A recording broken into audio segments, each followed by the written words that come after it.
आणि तुमच्या घरात जर लहान मुलं असतील तर ही बातमी तुमच्यासाठी महत्त्वाची आहे, कारण तुम्ही केलेलं दुर्लक्ष तुमच्या घरातील मुलांसाठी धोक्याचं ठरू शकतो। पाहूयात त्या संदर्भातला हा खास रिपोर्ट। 1.5 वर्षाच्या मुलानं गिळली हेअर पिन। मुलं खेळताना ठेवा बारीक लक्ष। 4 सेंटीमीटर लांबीची पिन काढून रोनितला दिली नवसंजीवनी। 1.5 वर्षांचा रोनित घरी खेळता खेळता त्यानं हेअरपिन गिळली आणि ती त्याच्या अन्ननलिकेत अडकल्यामुळे त्याला वेदना सुरू झाल्या। हा सर्व प्रकार त्याच्या पालकांच्या लक्षात येताच त्याला तात्काळ परळ येथील बाई जेरबाई वाडिया बाल रुग्णालयात दाखल करण्यात आलं।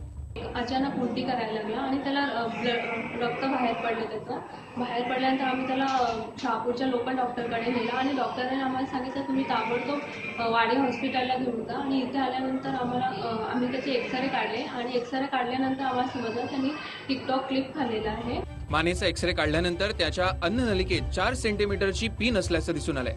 पिनचा एक भाग अन्ननलिकेत रुतला होता तर दुसरा भाग स्वरयंत्रामध्ये गेल्यामुळे त्याचा आवाज गमावण्याची भीती होती।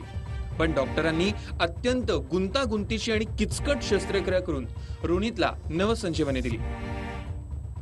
घरात असो किंवा बाहेर खेळताना त्यांच्यावर बारीक लक्ष ठेवणं ही पालकांची जबाबदारी आहे। पालकांचं जरासं दुर्लक्ष मुलांच्या जीवावर बेतू शकतं हे या घटनेवरून समजतं। मीनाक्षी म्हात्रे, TV9 मराठी, मुंबई। हा व्हिडिओ तुम्हाला आवडला असेल तर असे आणखी व्हिडिओ पाहण्यासाठी TV9चं YouTube चॅनल सबस्क्राइब करा, बेल बटन दाबा। ताज्या घडामोडींसाठी लॉग ऑन करा tv9marathi.com।